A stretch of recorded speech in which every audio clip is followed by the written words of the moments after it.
नमस्कार, आप देख रहे हैं आज तक, आपके साथ मैं हूं अंजना ओम कश्यप। इजरायली दूतावास के बाहर हुए बम धमाके में अब ईरान कनेक्शन सामने आ रहा है। बड़ी खबर के साथ 10 बजे के बुलेटिन की हम शुरुआत कर रहे हैं।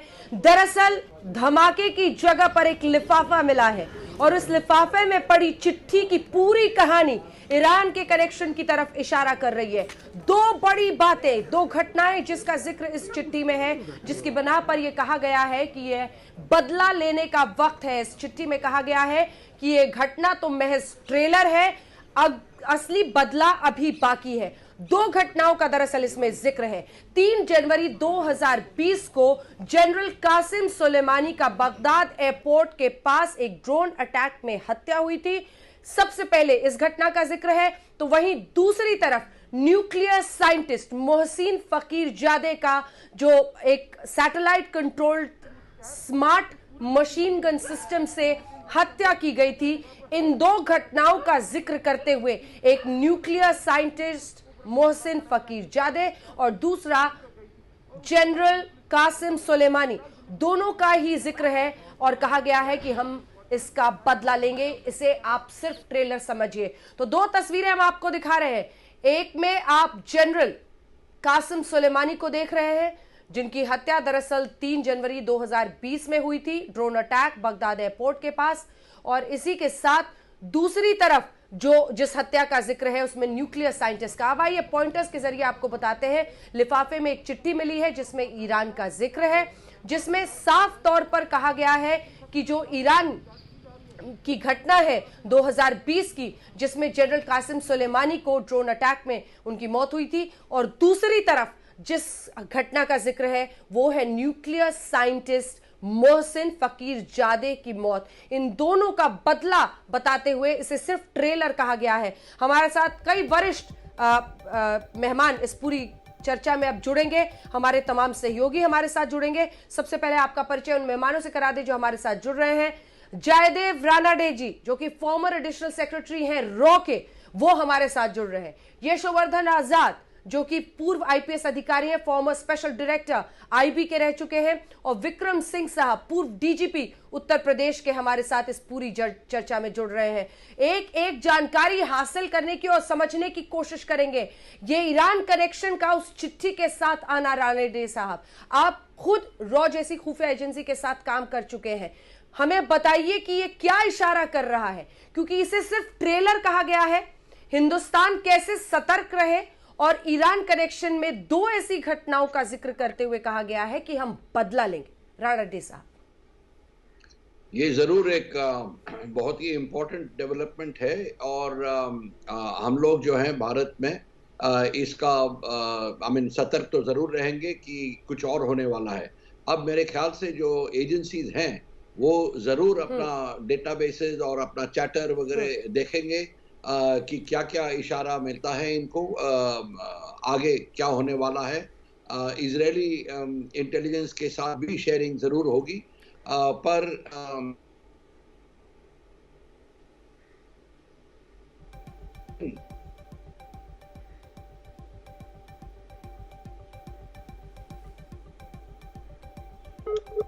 रानाडे साहब, आपकी आवाज थोड़ी सी कट गई है, मैं फौरन वापस आपके पास आऊंगी। यशवर्धन आजाद जी, मेरा सवाल आपसे थोड़ा सा 26/11 से होता हुआ गुजरेगा, क्योंकि जिस तरह से इजरायली जहां पर भारी तादाद में रहते थे, 26/11 की घटना में ऐसी जगहों को भी टारगेट किया गया।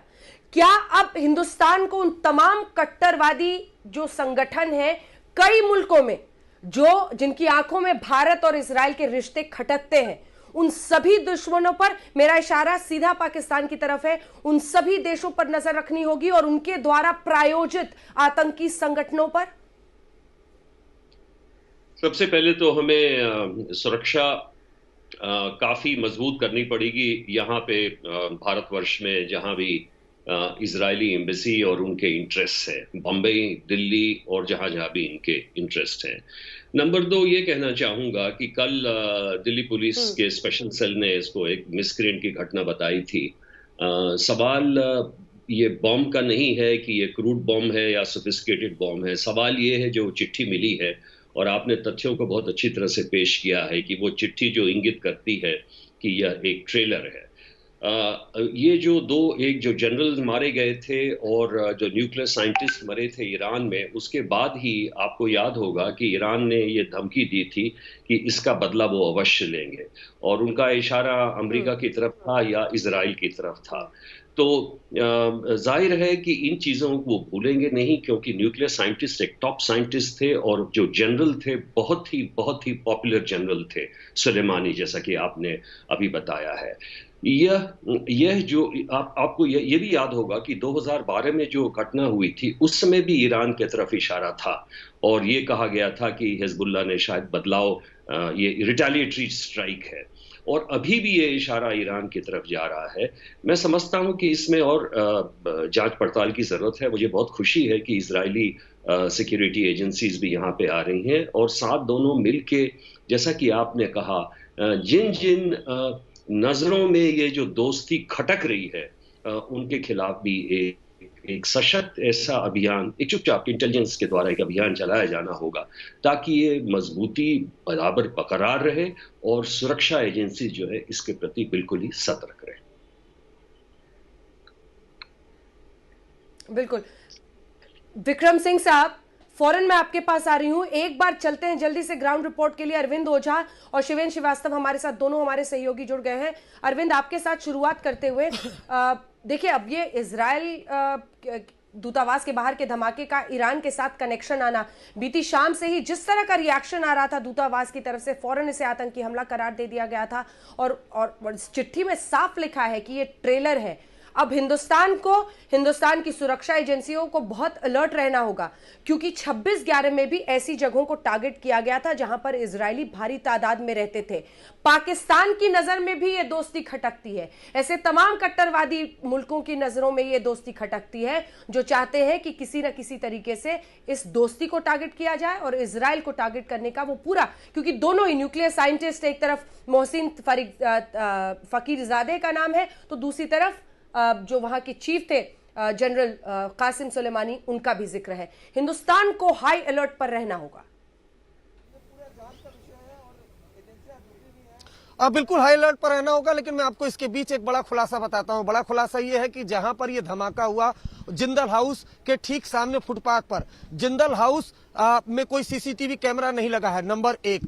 नंबर 2, उसके ठीक बगल में जो सीसीटीवी कैमरा लगा है वो खराब है। इसलिए सूत्रों का ये दावा है कि बहुत मुमकिन है कि इस वारदात के पहले जो लोग इसमें शामिल हैं, उन्होंने रेकी की गई हो, रेकी इस पूरे वारदात की है, तो उसके बाद इस तरह का धमाका हुआ है। क्योंकि हमें जो अभी जानकारी मिली है उसके मुताबिक, जो जिंदल के सामने, जो जिंदल हाउस के सामने ये धमाका हुआ है, हमें बताया गया कि वहां पर सीसीटीवी कैमरा नहीं लगा है। उसके ठीक वाला जो बंगलो है वहां पर सीसीटीवी खराब है। इसलिए यह दावा किया जा रहा है कि पूरे वारदात की और मौका वारदात की रेकी की गई है। आप ये समझिए कि इजरायली दूतावास से 150 मीटर पर यह धमाका हुआ है। अगर जो हमलावर हैं और जिस तरह किससे चिट्ठी लिखी गई है कि हम ट्रेलर लेंगे, बदला लेंगे, तो वो बहुत मुमकिन है कि इजराइल दूतावास के सामने भी धमाका, फुटपाथ के इजरायली दूतावास के सामने भी धमाका कर सकते थे। लेकिन शायद ऐसा लगता है कि उन्होंने रेकी की है, इसलिए इजरायली दूतावास से 150 मीटर पर, जहां पर एक तो सीसीटीवी नहीं लगा है, नंबर 1, उसके बंगलों के बगल में सीसीटीवी कैमरा खराब है, इस वजह से वहां पर धमाका किया गया है। हालांकि आसपास के और सीसीटीवी जो कैमरे हैं, उनके जो डीवीआर है वो स्पेशल सेल ने कब्जे में लिया है, लेकिन अपने आप में ये चौंकाने वाली बात है। नंबर 2, देखिए, दिल्ली की ही बात करें तो एक धमाका ऐसा हो चुका है जिसमें सीधा ईरान कनेक्शन जुड़ता हुआ दिखाई दिया है। जैसा एलन राव बता रहे थे, एलन राव भी उस वक्त उस जांच से जुड़े हुए थे, और मैंने भी उस स्टोरी को कवर किया था कि किस तरीके से 2 बाइक पर हमलावर आते हैं, चलती गाड़ी में स्टिकी बॉम्ब हटाते हैं, उसके बाद फरार हो जाते हैं, और कार में धमाका हो जाता है, जिसमें इजरायली दूतावास की एक महिला घायल हो जाती है। जांच में यह पता चलता है कि ईरान से 2 शख्स आते हैं, पहाड़गंज के होटल में रुकते हैं, पूरे घटनाक्रम की रेकी करते हैं, बाइक किराए पर लेते हैं, धमाका करके उसके बाद फ्लाइट पकड़कर ईरान भाग जाते हैं। लेकिन यहां से जो एक पत्रकार है, लोधी कॉलोनी इलाके में रहते थे, उनको दिल्ली पुलिस स्पेशल सेल ने गिरफ्तार किया था। अब आते हैं इस धमाके की, जहां इस वक्त मैं मौजूद हूं। यहां पर जो धमाका हुआ, कैमरामैन संजय एक बार आपको जरूर दिखा दे, यहां पर जो धमाका हुआ जिस जगह पर जो क्राइम स्पॉट है वहां एक तो सीसीटीवी नहीं है और बगल के सीसीटीवी खराब है। तो और जिस तरह का लिफाफा मिला है, ईरानी कनेक्शन सीधा सीधा सामने आ रहा है, तो आप इससे इनकार नहीं कर सकती हैं, क्योंकि दिल्ली पहले गवाह रही है इजरायली दूतावास के कार को टारगेट करने की, और उसमें सीधा सीधा ईरानी कनेक्शन सामने आया है। अब इंपॉर्टेंट बात देखिए, इजराइल को लेकर जो एक्शन होता है, अमेरिका को जो लेकर एक्शन, दोनों जो एक्शन करते हैं, भारत तक में उसका कई बार विरोध होता रहा है। सिंपथाइजर जो है वो काफी ज्यादा भारत में भी सक्रिय है, और पहले जो धमाका हुआ था उसमें जैसा कि मैंने बताया कि बाकायदा जो ईरान से लोग आए थे, उन्होंने उस पत्रकार के जरिए बाइक किराए की ली और उसके बाद ये धमाके को अंजाम दिया। तो अब ये देखना होगा कि क्या कोई बाहर से आया, रेकी किया, प्लान करके इस धमाके को अंजाम दिया, या कोई भीतर का ही वो सिंपथाइजर है जिसने इस वारदात को अंजाम दिया। स्पेशल सेल की जो टीमें हैं, अलग अलग टीमें लगाई गई हैं। यहाँ पर जो मोबाइल फोन उस दौरान सक्रिय थे, उसका डंप डेटा वो निकाला जा रहा है, जिससे ये पता चल सके कि यहाँ उस वक्त किन किन लोगों की मूवमेंट थी, खासकर इस जगह की मूवमेंट थी, उसके जरिए पकड़ने की कोशिश की जा रही है। उसके अलावा जो आसपास के सीसीटीवी फुटेज है, उनके जरिए लोगों को पकड़ने की कोशिश की जा रही है। जी अंजना। बिल्कुल, आप बने रहिए हमारे साथ। शिवेन, जल्दी से एक आप अपडेट आप दे दीजिए।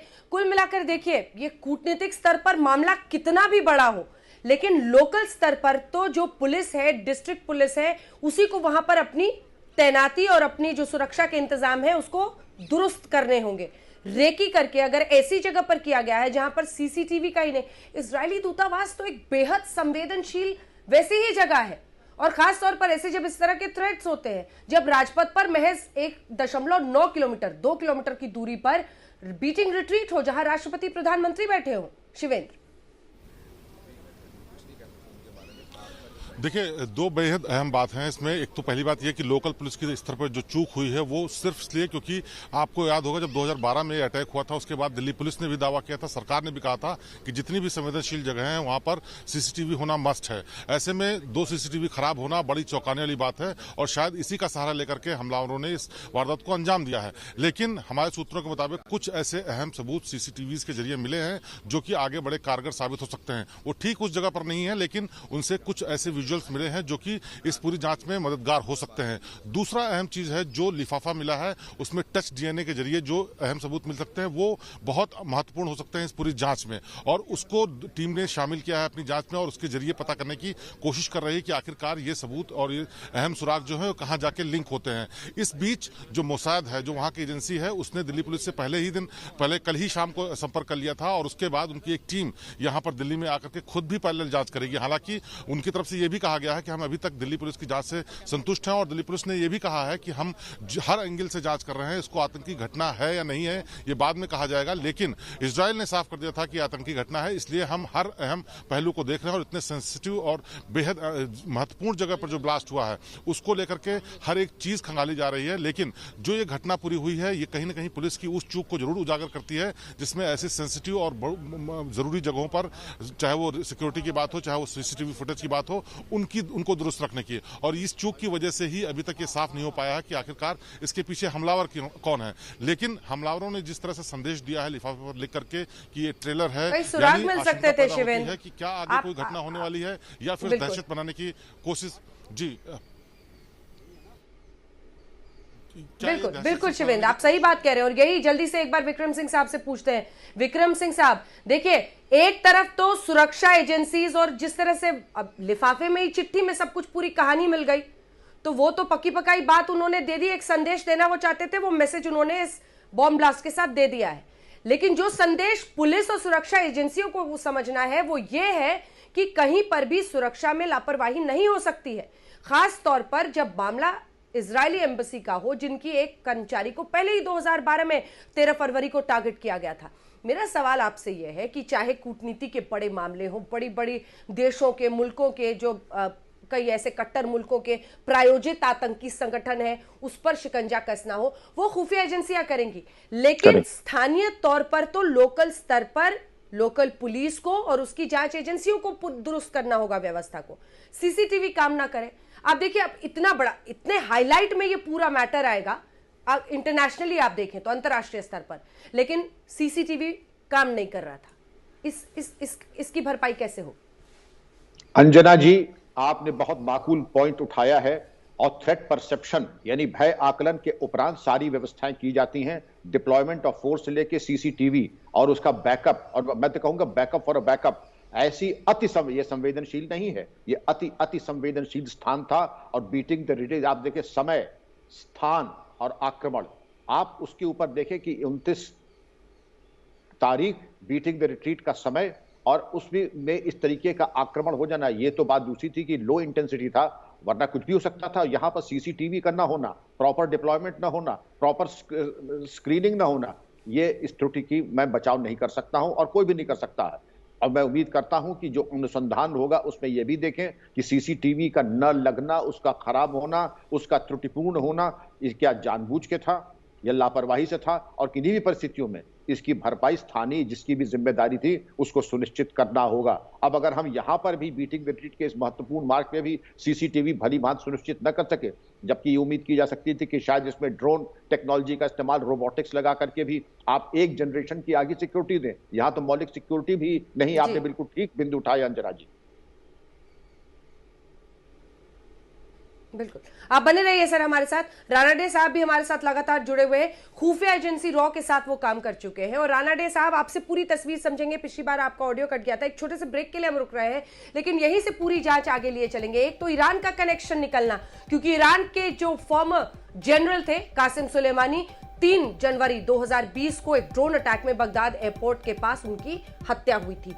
दूसरी तरफ जो वहां के जाने माने न्यूक्लियर साइंटिस्ट थे मोहसिन फकीरजादे, उनकी हत्या का जिक्र है। और कहा गया है इस चिट्ठी में बॉम्ब धमाके के साथ कि ये ट्रेलर है, बदला अभी बाकी है। क्या कर रही है, कैसे तफ्तीश आगे बढ़ेगी, क्या कर रही है जांच एजेंसी? एक छोटे से ब्रेक के बाद भी कवरेज जारी है, देखते रहिए आज तक। तो लगातार नॉन स्टॉप कवरेज आप देख रहे हैं। इजरायली दूतावास के बाहर हुए धमाके में अब ईरान कनेक्शन का सामने आना कई गंभीर सवाल खड़े कर रहा है।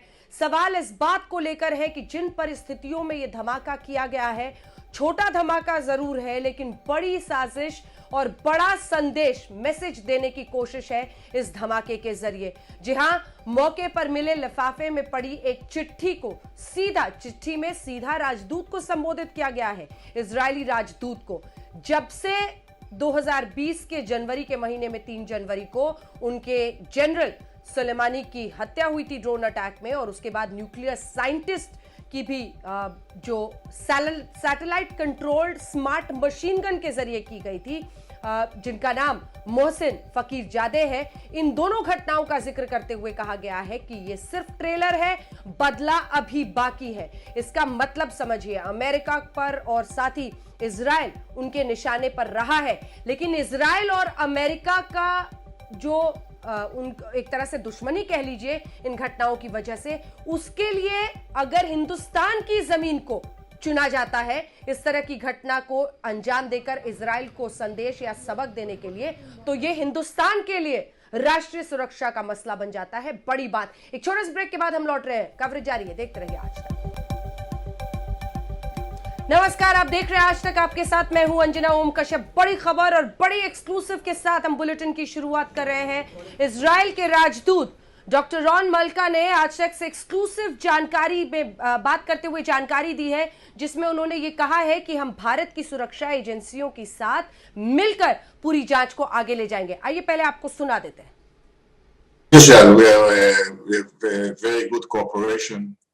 We get all the support that we need from the Indian authorities. Yesterday, after the blast, the Minister of External Affairs, the Foreign Minister, the NSA called their counterparts in Israel to show their support and offer their help, of course. So we are working together, and eventually we will find out who did that. We are sharing all the information that we have, discussing, trying to understand, and just to collaborate on this investigation. As you mentioned, it's not the time to share details, but we are working very well together. We know that we are a target for our enemies, so we are very well prepared, always alert. Our security officials are very well experienced and professionals. So, and we get here in India cooperation, full support. So, and we trust, of course, our counterparts here in India. to provide us all the help and, of course, the protection that we need. So we feel quite safe here in India. तो आपने सुना, ये राजदूत है Israel के और उन्होंने साफ कहा है कि हम भारत की एजेंसियों के साथ मिलकर पूरी जांच को आगे ले जाएंगे। लेकिन अब जो बड़ी खबर हम आपको बता रहे हैं वो सीधे जांच से जुड़ी हुई है, क्योंकि दिल्ली पुलिस ने एफआरआरओ से ऐसे लोगों का पूरा हिसाब किताब मांगा है जो पिछले दिनों ईरान से राजधानी आए हैं, दिल्ली आए हैं। इसका मतलब समझिए, जो फॉरेनर रजिस्ट्रेशन रीजनल ऑफिसेज होती हैं, इनके जरिए ही वीजा और पूरा प्रोसेसिंग किसी भी नागरिक का, विदेशी नागरिक का हिंदुस्तान आना जाना, ये सब कुछ इन रीजनल ऑफिसेज के जरिए होता है। ये फॉरेनर रजिस्ट्रेशन रीजनल ऑफिसेज होते हैं और ऐसे में दिल्ली पुलिस ने इनसे हिसाब किताब मांगा है ऐसे लोगों का जो भारत आए हैं ईरान से। ईरान कनेक्शन आने के बाद ये तमाम बड़ी बातें सामने आ रही हैं और इस तरफ जांच आगे बढ़ रही है कि कैसे ये पता किया जाए कि आखिर वो कौन से लोग हो सकते हैं जो इस साजिश से जुड़े हुए थे। रानडे साहब, पिछली बार आपकी बात पूरी नहीं हो पाई थी। 3 बड़े सवाल है मेरे आपसे। सबसे पहला यही, ईरान का कनेक्शन आना, जिसमें सीधा लिखा गया है कि ये ट्रेलर है, बदला अभी बाकी है। खुफिया एजेंसीज और उनकी भूमिका क्या हो सकती है? मोसाद की नजर है, बताया जा रहा है, क्योंकि मोसाद अपने कवर्ट और ओवर्ट जो ऑपरेशंस होते हैं उसका लोहा पूरी दुनिया में माना जाता है। भारत की भी एजेंसियां चली गई हैं। और तीसरा सवाल मेरा यह है कि हिंदुस्तान को अब कौन कौन से देशों वाले प्रायोजित आतंकी संगठनों पर नजर रखनी होगी अगर वो कुछ इस तरह की घटना को अंजाम देना चाहते हैं इंडिया में। राष्ट्रीय सुरक्षा से जुड़ा सवाल, तीनों सवाल। रानडे साहब, ये जो हुआ है ये बहुत अहम डेवलपमेंट है हमारे लिए, और मेरे ख्याल से हमारे जो एजेंसीज हैं, खुफिया एजेंसीज और पुलिस अब ज़्यादा सतर्क रहेंगे, ये देखते हुए कि भारत बैटल ग्राउंड ना बने दूसरे देशों का। अगर दूसरे देश अपना प्रॉब्लम्स सॉर्ट आउट करने हैं तो भारत को बैटल ग्राउंड ना बनाए। इस पर्टिकुलर इंसिडेंट में हम लोगों को इजराइल, सिर्फ केवल इजराइल नहीं पर अमेरिका का भी सिक्योरिटी जो है हाइटन करना पड़ेगा, क्योंकि ईरान जो है दोनों को टारगेट कर रही है। अगले बात ये है कि मोसाद और इजराइल एजेंसी जो हैं वो कड़ी नज़र रखते हैं ईरान, पैलेस्टीन वगैरह पे, और उनकी जो नॉलेज है, उनकी जो ऑपरेशनल नॉलेज है, जिस तरीके से ईरानी एजेंसीज ऑपरेट करते हैं, वो ज़रूर इसमें मदद करेगी। और हम लोग अपने जो नॉलेज है वो जोड़ के इसके बारे में जानकारी ज़रूर लेंगे। पर ये जो आप कह रहे हैं कि वो जो चिट्ठी मिली है वो ज़रूर एक पॉइंटर है कि और कुछ हो रहा है। एक बात ज़रूर सामने आती है कि जो इंसिडेंट हुआ है उसमें लोकल लोग, मतलब जो यहाँ पे रेजिडेंट हैं, उन्होंने जरूर मदद की है। उनके सहायता के बगैर ये नहीं हो सकती है। ये जानकारी कि कहाँ पे सीसीटीवी लगी है, कहाँ पे आउट ऑफ ऑर्डर है, वो तो जो यहाँ पे है वही दे सकता है। ये बहुत इंपॉर्टेंट इशू आप उठा रहे हैं सर। मैं फौरन आपके पास लौट रही हूं। इस वक्त सीधे ग्राउंड जीरो से कुछ इंपॉर्टेंट हमारे सहयोगी शिवेन दिखा रहे हैं। शिवेन की रिपोर्ट देखिए, जहां पर ये धमाका हुआ है वहां से। शिवेन,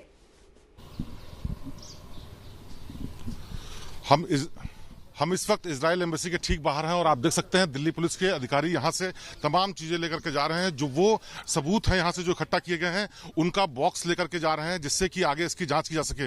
ये पूरी किट है जो लेकर के आए थे और यहाँ तमाम ऐसी चीजें कलेक्ट की गई हैं जो बेहद इंपॉर्टेंट हो सकती हैं इस पूरी जांच में। और ये जो दिल्ली पुलिस की क्राइम टीम है उसके लोग आकर के यहाँ से कलेक्ट करके इसको ले जा रहे हैं और एक एक चीज, एक एक सबूत यहाँ से इकट्ठा करने की कोशिश इसलिए की जा रही है ताकि इसको जांच में शामिल किया सके। आप देख सकते हैं ये पूरी टीम है जो आई हुई थी इजराइल एम्बेसी के ठीक बाहर, वो जांच कर रहे थे और वो इसको अब लेकर के जा रहे हैं, जिससे जो मिले हुए अहम सबूत हैं, चाहे वो एक्सप्लोसिव के बारे में हो या फिर जो भी पेपर्स मिले हैं या जो भी और सबूत मिले हैं, उनको आगे जांच में शामिल किया सके। ये बेहद अहम सबूत हैं जो कि अब दिल्ली पुलिस अपनी जांच में शामिल करके इसकी आगे जांच करेगी। कैमरामैन हर्ष कांडपाल के साथ शिवेन श्रीवास्तव, दिल्ली आज तक। तो देखा आपने तमाम जो सबूत वहां से इकट्ठा किए जा रहे हैं उसकी तस्वीरें शिवेन हमें दिखा रहे थे। रानडे साहब, अपनी बात पूरी कीजिए और हिंदुस्तान को कैसे अलर्ट पर रहना है इस वक्त। और आपने इशारा किया कि अमेरिका तक को, क्योंकि ईरान अमेरिका इजराइल जैसे मुल्कों को ही टारगेट कर रहा है, दोनों हत्याओं का जिक्र करते हुए।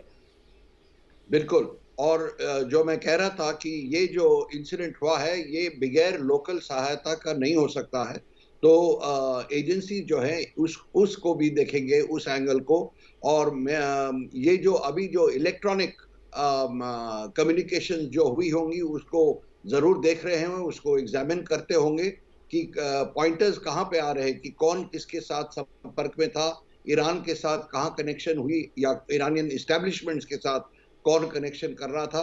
तो मेरे ख्याल से ये सब देखेंगे। पर एक पॉइंट मैं और बताऊं कि ये जो मैं लोकल सहायता के बारे में कर रहा हूं बात, वो इसलिए इम्पोर्टेंट है कि वो दूसरे देश भी इस्तेमाल कर सकते हैं ये कॉन्ट्रैक्ट।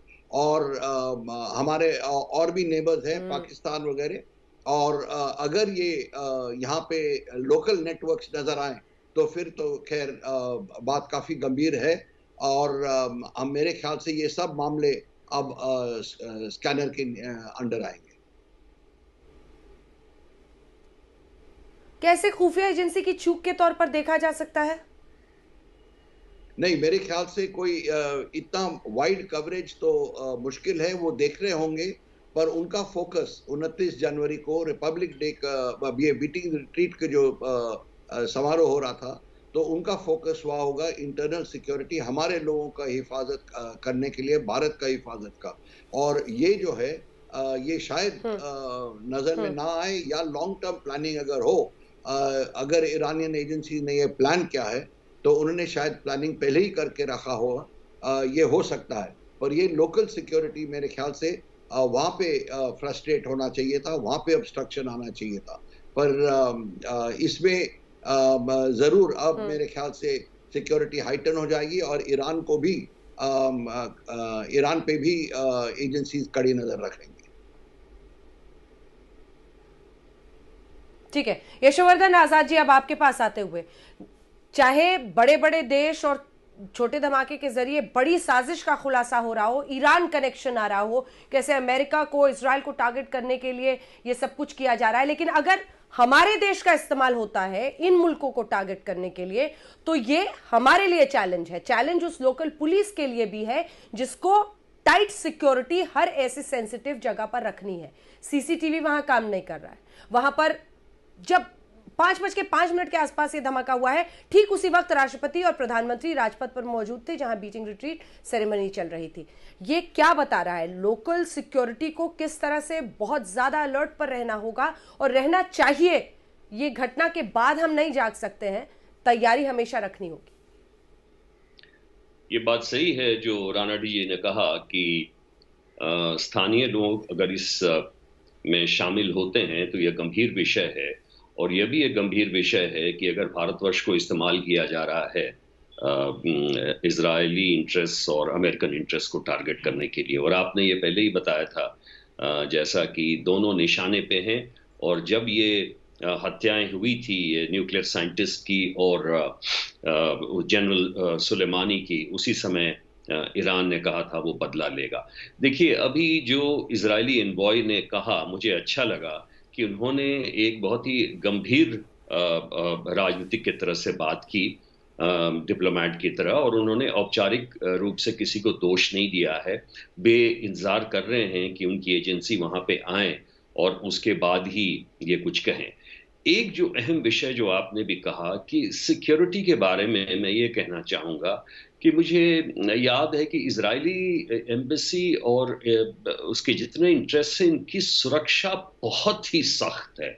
और सबसे ज़्यादा Z+ सिक्योरिटी इनके डिप्लोमेट्स को भी दी गई है और इनके अलावा भी दी गई है। अगर ये 150 मीटर के पास हुआ है, मुझे अभी आइडिया नहीं है, और वहाँ पे बीच डिवाइडर के बीच किसी गमले में अगर रखा गया है और 5-5 में इसका ब्लास्ट हुआ है, तो सबसे गंभीर ये बात तो ये देखना बहुत ही आवश्यक है कि इतनी कड़ी सुरक्षा में इस तरह का किसी कार का आना और रख के चला जाना, ये एक गंभीर विषय है जिसको कि देखना ये होगा।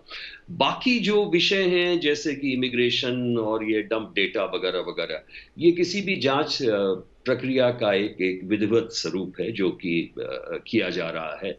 और जैसा कि आपने पहले ही बताया था, ये सवाल ये नहीं है कि बॉम्ब क्रूड है या सोफिस्टिकेटेड है, सवाल ये है वो चिट्ठी में जिसने कि ये कहा है। लेकिन एक बात मुझे ये भी समझ में नहीं आ रही है कि ट्रेलर करने का क्या मतलब था, क्या अंदेशा है, क्योंकि अगर आप ट्रेलर की बात कह रहे हैं तो आपने सारों को तो पहले ही अलर्ट कर दिया है, तो ये ट्रेलर देने का क्या मतलब है मैं नहीं समझा हूं, और इसके पीछे एक अन्वेषण करना आवश्यक है।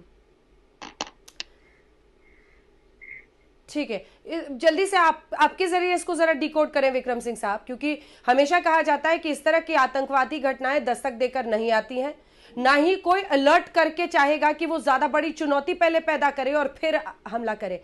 क्या ये अपने आप में एक मैसेज सिर्फ देने की कोशिश है इजराइल, अमेरिका और साथ ही हिंदुस्तान जैसे मुल्कों कि हम आपकी सिक्योरिटी को ब्रीच कर सकते हैं? देखिए, कर दिया। बिल्कुल अंजना जी, विद्वान पैनलिस्ट ने इसमें बृहद प्रकाश डाला है। मैं केवल 4 पॉइंट कहूंगा। नंबर 1, जिसको ट्रेलर कहा जा रहा है, ये ट्रेलर उनके लिए होगा, लेकिन भारत के लिए तमाम सुरक्षा एजेंसियों के द्वारा जो नाकेबंदी और सुरक्षा की जाएगी वो करोड़ों का खर्चा उसमें आएगा और एक पैनिक का वातावरण व्याप्त होगा। 2, ये जो त्रुटि विहीन और अभेद्य सुरक्षा व्यवस्था होनी चाहिए थी, नहीं हुई, इसका भी खुलासा हो गया और इसको दिल्ली पुलिस को अपनी सिक्योरिटी ऑडिट में देखना चाहिएगा कि इतनी अति महत्वपूर्ण स्थान के ऊपर इस प्रकार की कार्रवाई कैसे हुई। नंबर 3, कि पिछले जो बॉम्ब ब्लास्ट हुआ था जिसमें 13 फरवरी 2012 में, उसमें सैयद मोहम्मद काजमी और उनकी पत्नी को 18 लाख रुपए ईरान से आए थे। इस तरीके के कितने ट्रांजैक्शन है, इसके ऊपर विचार करना होगा।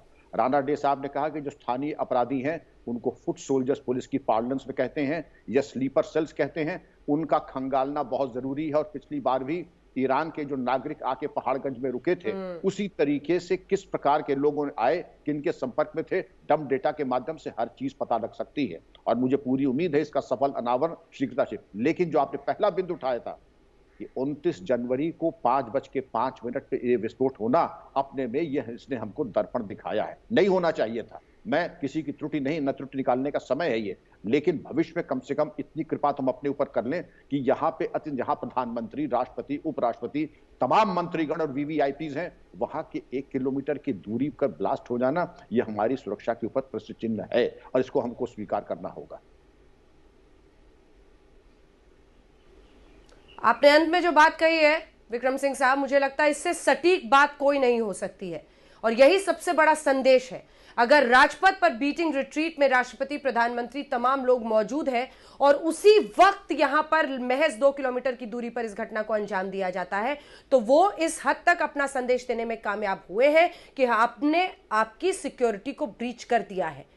अब समय यह देखने का है कि सॉल्व पूरा मामला हो, तफ्तीश जांच में दोषी सामने आए, लेकिन इसी के साथ एहतियाती कदम ताकि ऐसा कुछ दोबारा ना हो। एक ब्रेक के लिए हम रुक रहे हैं। लगातार कवरेज आज तक पर जारी है, देखते रहिए आज तक। आप सभी का बहुत धन्यवाद हमारे साथ जुड़ने के लिए, देखते रहिए आज तक।